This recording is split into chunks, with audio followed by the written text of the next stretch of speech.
Hey, bonjour tout le monde, je suis absolument ravie de vous retrouver aujourd'hui pour un nouveau vlog lecture dans lequel je vais vous parler de mes 4 premières lectures de janvier un peu plus en détail. J'avais fait bien évidemment des reels et là je vais tout simplement vous en parler davantage une dernière fois.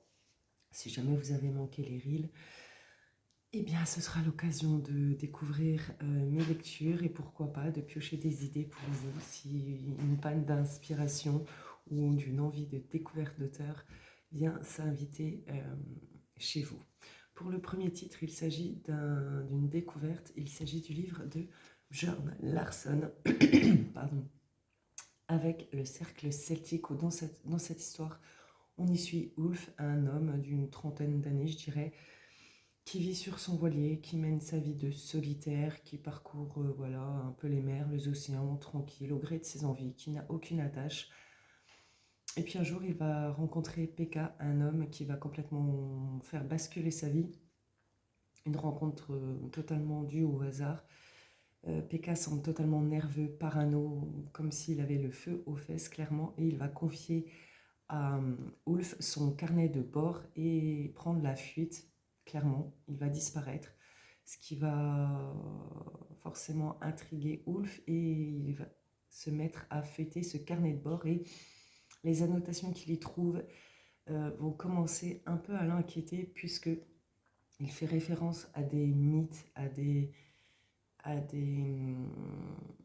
rituels celtiques un peu sanglants, notamment autour de la tête coupée. Donc Ulf, qui est curieux et qui veut en découvrir plus, va décider de faire le parcours de Pekka, sauf que il ne veut pas y aller seul, donc il va proposer à un de ses plus vieux amis, Torben, de l'accompagner sans lui dire vraiment les tenants et les aboutissants du pourquoi il veut faire ça. Il va juste lui dire qu'il a envie de voyager, de partir découvrir les hybrides, l'Écosse, etc. Torben, lui, est toujours présent et il accepte volontiers, sauf que malheureusement, ça va aller bien au-delà de tout ce qu'il avait pu imaginer, puisqu'il va rencontrer Macduff, un homme plutôt dangereux, qui a des liens assez étroits avec des hommes très très peu recommandables, et au milieu de ce trio-là va se glisser Marie, qui est plus ou moins en couple avec Macduff. Ils ont un lien extrêmement étrange. On sent qu'ils sont amoureux, mais il y a quelque chose qui les retient, qui les attire autant qu'il les repousse. Il y a de très très beaux passages autour d'eux, vraiment. C'est la plume et d'une poésie à certains moments. Vraiment, j'ai passé un excellent moment. Donc voilà, on va suivre Ulf et Torben à travers leur aventure. Ils vont essuyer des tempêtes à tous les niveaux et se retrouver dans une histoire qui va totalement les dépasser. Donc le rythme est assez... il n'est pas soutenu, il est très, très constant. Il y a des petits pics, mais je dois dire que c'est plutôt une lecture qui se fait tranquillement. C'est extrêmement bien documenté. Tout ce qui tourne autour justement des légendes celtiques, j'en ai appris énormément. Donc merci à l'auteur, puisque vraiment ça m'a énormément intéressée. Donc voilà, moi j'ai passé une très belle aventure aux côtés des personnages. Il faut savoir que Ulf est le narrateur et qui décrit absolument tout. Il y a de très belles descriptions de paysages. Donc vraiment un excellent moment de lecture avec ce titre. Ensuite, on va passer à un thriller, pareil, découverte d'auteur. Ça fait un moment que je voulais la découvrir puisque j'en lisais énormément de retours positifs et c'est fait. J'ai lu le tome 1, j'ai le tome 2 dans ma palle que j'ai prévu de lire là dans les prochains jours. Il s'agit du livre de Max Monet avec Saube, où dans cette histoire on y suit Victor Karan, qui est psychologue carcéral. Donc il suit l'un des prisonniers, mais pas des prisonniers pour des petits crimes, hein. On parle vraiment de psychopathes. Donc il y a déjà ce côté-là qui est très intéressant, très psychologique. Et puis il y a le côté privé de Victor, puisque Victor entretient une liaison avec Julia. Julia qui est ni plus ni moins que la femme de son ami d'enfance, Jonas. Donc voilà, sauf que un matin, le corps de Julia va être découvert pas très loin de là où habite Victor. Et là, ça va commencer à se compliquer, puisque forcément, c'est Jonas, le mari, qui va être accusé en premier, parce que certaines choses le désignent. Sauf que la révélation de la liaison de Victor et Julia va être découverte. Donc Victor va être suspecté aussi, sauf que il a un alibi. Un témoin l'a vu chez lui à l'heure où potentiellement Julia se serait fait tuer. Donc voilà, et Victor est un homme extrêmement bien incarné, il est très authentique. Vraiment, j'ai beaucoup aimé ce personnage. Il a se font torturer par son passé, et la mort de Julia va faire ressurgir vraiment ces démons du passé. Au début, on ne comprend pas exactement de quoi il s'agit vraiment, et c'est au fur et à mesure de notre lecture que les pièces du puzzle vont commencer doucement à s'emboîter, et plus on avance, plus on se dit c'est pas possible, mais c'est pas possible en fait, jusqu'au dénouement. Un dénouement vraiment, je me suis dit c'est pas possible en fait. Donc on y explore énormément de choses, les blessures du passé, les liens d'amitié, l'obsession, la confiance. Il y a vraiment énormément de choses dans ce petit livre, hein. Il est court, hein, il fait 307 pages, donc il se lit extrêmement bien, extrêmement vite. Vraiment, ça prend une dimension. Enfin, moi, les derniers chapitres m'ont totalement bluffé par ces retournements, par ces révélations. Et c'est ça que j'ai vraiment beaucoup aimé, parce que l'auteur a réussi à me surprendre et je ne l'avais absolument pas vu venir.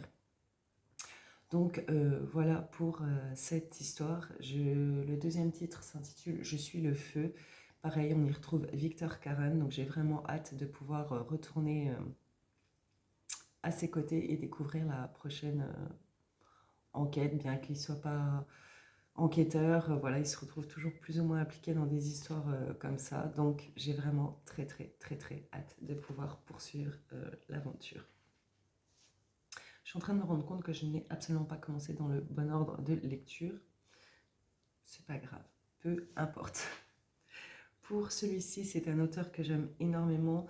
Je vous en avais parlé assez de nombreuses fois, je dois dire.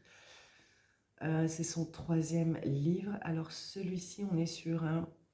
Il est très difficile à mettre dans une case, puisque c'est autant un policier qu'un roman d'anticipation. Il est très difficile à caser. Il s'agit du dernier livre de Stuart Thornton, avec Dernier meurtre au bout du monde, où dans cette histoire, un brouillard a totalement ravagé le monde. Seules quelques personnes ont réussi à en réchapper, et ils se sont claquemurés sur une île qui est protégée par un système de sécurité. Donc voilà, ils sont en sécurité, ils vivent en paix, en harmonie, en autarcie, en autonomie, bref. 125 habitants sur une île, tout se passe bien, tout le monde a un rôle extrêmement précis, une fonction, c'est totalement ahurissant. Personne se plaint, tout le monde s'entend, enfin bref, on se croirait au pays des bisounours, on se dit c'est pas possible. Sauf que, forcément, il va y avoir une bascule, sinon c'est pas drôle. Sauf qu'un meurtre va être commis, et ce meurtre va mettre en péril le système de sécurité. Les habitants vont donc avoir un chrono de 107 heures, pas une de plus, pour trouver le meurtrier et rétablir, protéger, maintenir leur système de sécurité. Sinon, eh bien, c'est ce qui arrivera, hein. Le brouillard va se propager et dévaster leur petite île. Donc, il y a tout ce côté-là qui est extrêmement intéressant. Les personnages sont très bien travaillés, mais attention, c'est quand même une lecture qui demande de la concentration. vraiment de l'attention, parce qu'il y a énormément, énormément de choses, notamment autour de la narration. C'est un véritable casse-tête et le schéma narratif est vraiment fragmenté. Moi, j'ai eu vraiment du mal durant les premiers chapitres. Je ne comprenais pas. euh, J'aimerais bien vous le dire, mais j'ai peur de spoiler. Oh, après, c'est pas. Disons que sur cette île, chaque habitant a un programme dans sa tête, on va dire. Euh, chaque habitant entend une voix, en fait, à l'intérieur de sa tête, et cette voix, c'est une intelligence artificielle, comme leur conscience, en fait, qui les guide, qui les aide, qui, voilà, tu lui poses une question, elle te répond, mais tout ça, ça se fait cérébralement, on va dire, à l'intérieur. Euh, donc, et ça m'a énormément déstabilisée, puisque très rapidement, on a des dialogues, en fait, parce que c'est sous forme de dialogue, hein, et je ne comprenais pas parce qu'elle n'était pas nommée, en fait, et c'était extrêmement difficile de comprendre qui répondait, qu'est-ce que c'était de ce truc-là. Ça se met en place peu à peu.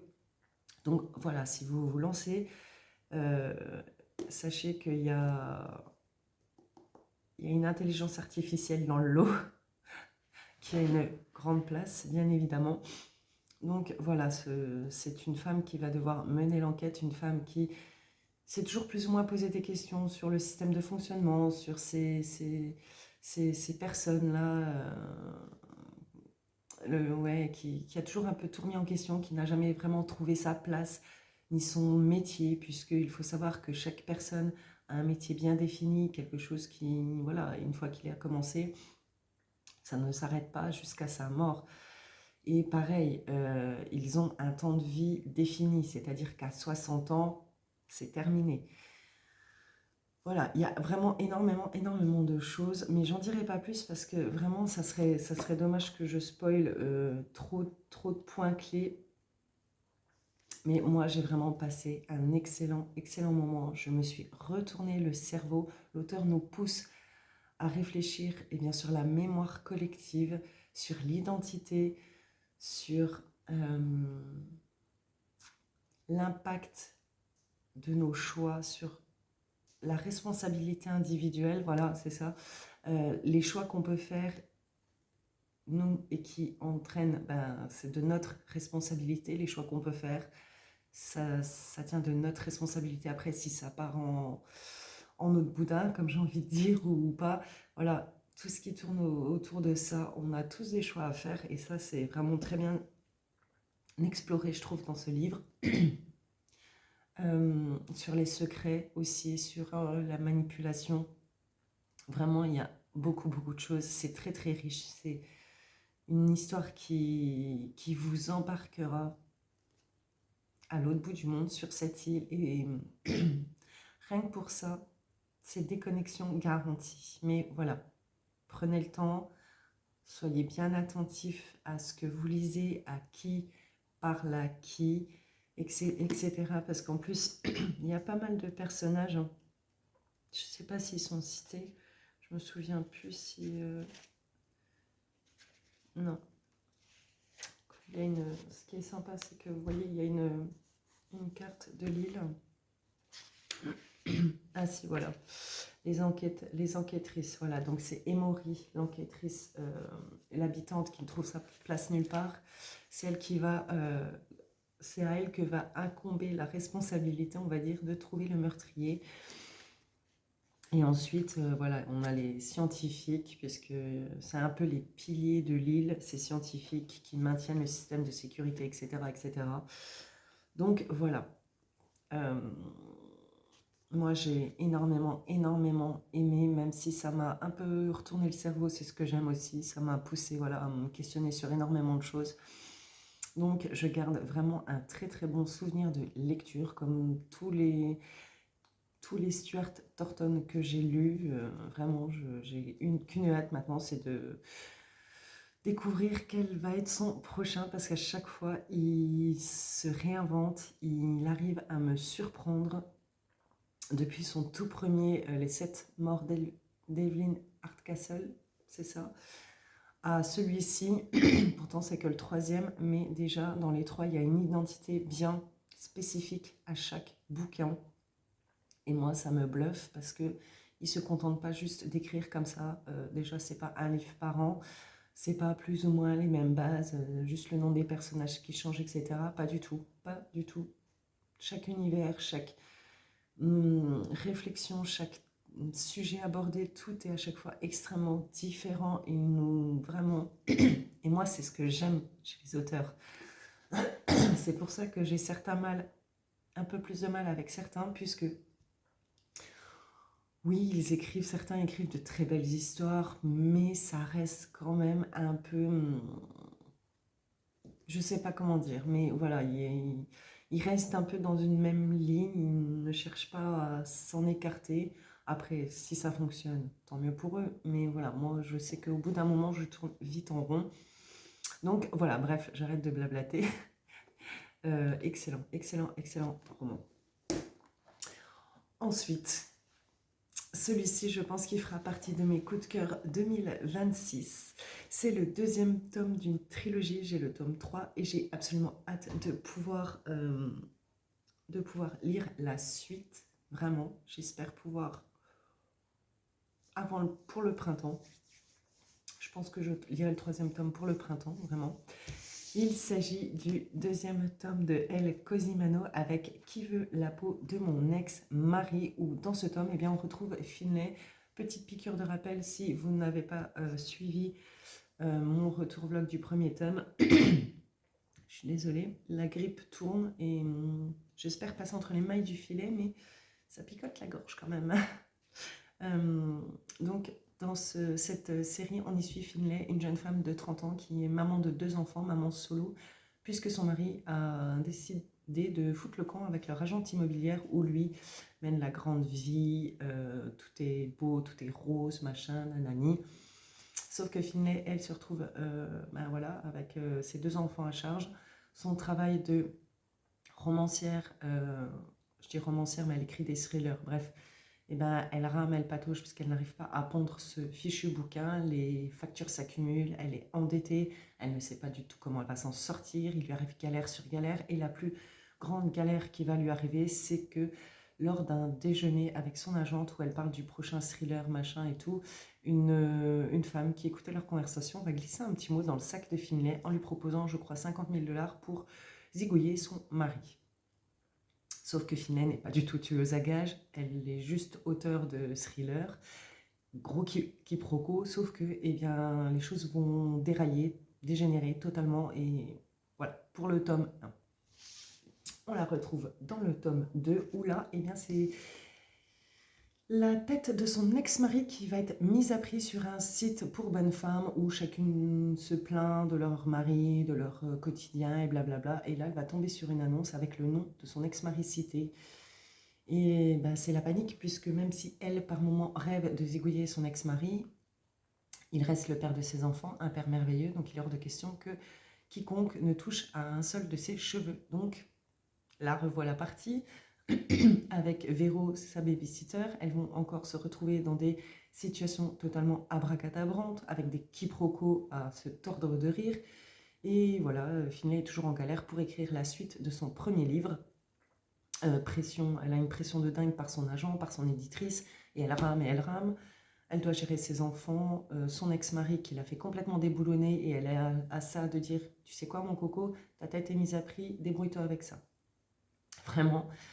Et puis, il y a le petit triangle amoureux où Finlay balance entre le super inspecteur sexy et le jeune avocat tout autant sexy. Donc voilà, il y a plein de choses. Et puis, son lien d'amitié avec Véro est